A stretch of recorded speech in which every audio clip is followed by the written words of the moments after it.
পাথরকুচি পাতায় রয়েছে 10টি রোগের ঔষধ। আপনি জানলে অবাক হয়ে যাবেন। এই গাছগাছালির ভিতরে কিন্তু আল্লাহ তাআলা অনেক শেফা দিয়েছেন, আমরা অনেকেই জানি না। আল্লাহ পাক রব্বুল আলামিন কোনো কিছুই কিন্তু অনর্থক সৃষ্টি করেন না। আল্লাহ তাআলা নিজে বলে দিয়েছেন 4 নম্বর পারা 14 নম্বর পৃষ্ঠার 11 নম্বর লাইন সূরা আলে ইমরানের 191 নম্বর আয়াতে আল্লাহ বলছেন, রব্বানা মা খালাকতা হাযা বাতিলা সুবহানাকা ফাকিনা আযাবান নার। আল্লাহ তাআলা দুনিয়াতে অনর্থক কোনো কিছু সৃষ্টি করেন নাই। আল্লাহ তাআলা সবকিছুই মানব জাতির সেবার জন্য সৃষ্টি করেছেন। আর গাছগাছালির ভিতরে কিন্তু অনেক ওষুধ রয়েছে, এটা আমরা অনেকেই জানি না। আগে তো এত বর্তমানে যে চিকিৎসা আছে, আগে কিন্তু এরকম চিকিৎসা ব্যবস্থাপনা ছিল না।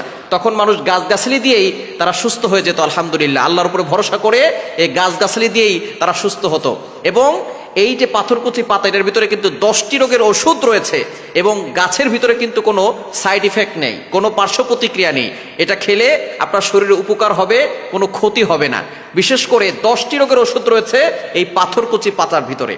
1 নাম্বার হচ্ছে যাদের কিডনিতে সমস্যা আছে এবং কিডনিতে পাথর জমে যায় অনেক সময়, এই কিডনির পাথর অথবা কিডনিতে সমস্যা, এই সমস্যা দূর করার জন্য সকালবেলা খালি পেটে যদি আপনি পাথরকুচি পাতা 1টা 2টা অথবা 3টা যদি পাতা চিবিয়ে খেতে পারেন, ইনশাল্লাহ কয়েকদিনের ভিতরে আপনার কিডনির সমস্যা দূর হবে।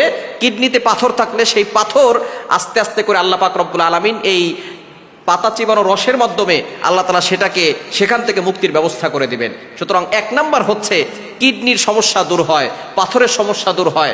2 নাম্বার হচ্ছে যাদের চেহারার ভিতরে কালো দাগ রয়েছে, পক্সের দাগ হতে পারে, কালো দাগ হতে পারে, ব্রণের দাগ হতে পারে, যদি আপনি এই পাথরকুচি পাতাটাকে ভালো করে পেস্ট করে ওটা যদি আপনি মুখে লাগাতে পারেন, ইনশাল্লাহ আপনার চেহারা সুন্দর হবে এবং বিভিন্ন ধরনের যে দাগ আছে, দাগের ভিতরে পেস্ট করে 10-15 মিনিট লাগিয়ে রাখলে দেখবেন সেই দাগটা কয়েকদিন লাগালে আস্তে আস্তে করে সেই দাগটা উঠে যাবে।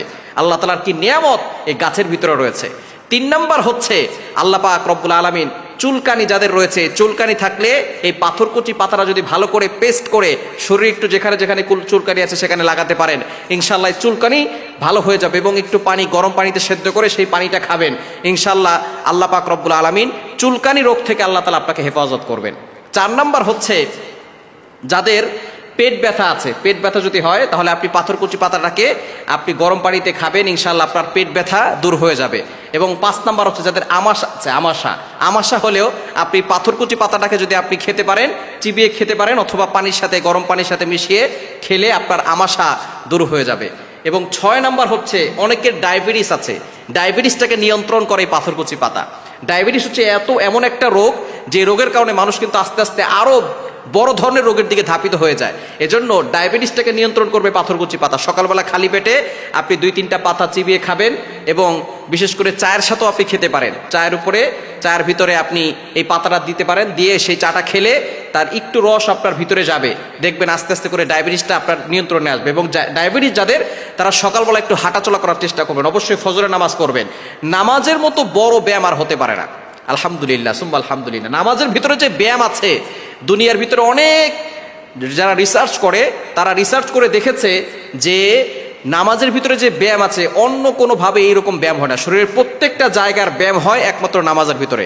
নামাজের মাধ্যমে আল্লাহ তাআলাকে সন্তুষ্ট করা যায়, শরীরটাকেও ফিট রাখা যায়। এজন্য যারা ডায়াবেটিসের রোগী আছেন তারা সকালবেলা একটু হাঁটবেন, ফজরের নামাজ পড়বেন, তাহাজ্জুদ নামাজ পড়বেন, একটু আগে আগে উঠবেন। তারা ঠিকই, অনেকে আছে ডায়াবেটিসের রোগী আগে আগে উঠে তারা দৌড়াতে পারে, হাঁটতে পারে, কিন্তু ফজরের নামাজ পড়ে না। অবশ্যই ফজরের নামাজ পড়বেন এবং একটু হাঁটবেন এবং সকালবেলা খালি পেটেই পাথরকুচি পাতাটা খাবেন, ইনশাআল্লাহ ডায়াবেটিস নিয়ন্ত্রণে চলে আসবে। 6 নাম্বার। 7 নাম্বার হচ্ছে যাদের শ্বাসকষ্ট আছে, ঠান্ডার সমস্যা, ঠান্ডাজনিত সমস্যা যাদের আছে, এটা আপনি গরম পানির সাথে খাবেন, ইনশাআল্লাহ আপনার ঠান্ডাজনিত সমস্যা দূর হয়ে যাবে, শ্বাসকষ্ট দূর হয়ে যাবে। 8 নাম্বার হচ্ছে লিভারের সমস্যা, লিভারের সমস্যা দূর করে এটা। এবং অনেকের হজম শক্তি কম, হজম শক্তির জন্য আপনি পাথরকুচি পাতা খেতে পারেন। পাথরকুচি পাতাটাকে আপনি পানিতে খেতে পারেন গরম করে, অথবা পেস্ট বানিয়ে খেতে পারেন। আপনি এটা খাওয়ার পরে ইনশাআল্লাহ দেখবেন আস্তে আস্তে আপনার হজম শক্তি বৃদ্ধি হবে। এবং 10 নম্বরে আপনার রক্ত শূন্যতা আল্লাহ পাক রব্বুল আলামিন এই পাথরকুচি পাতার মাধ্যমে কমিয়ে দিবেন। যাদের রক্ত শূন্যতা আছে পাথরকুচি পাতা খাবেন, ইনশাআল্লাহ আল্লাহ পাক রব্বুল আলামিন আপনাকে শেফা দিবেন। সুতরাং এই পাতার ভিতরে অনেক রোগের আছে, রোগ প্রতিরোধ ক্ষমতা বাড়াবে, বিভিন্ন ধরনের রোগ থেকে আপনাকে হেফাজত করবে। এজন্য আমরা এটা খাওয়ার চেষ্টা করবো এবং অবশ্যই আল্লাহর প্রতি ইয়াকিন রেখে, বিশ্বাস রেখে খাবো। এবং সূরা ফাতিহা পড়ে ফু দিয়ে খেলে আরো বেশি উপকার হবে। আল্লাহ তাআলা আমাদের সকলকে এই আমলটি করার এবং সুস্থ থাকার তৌফিক দান করে।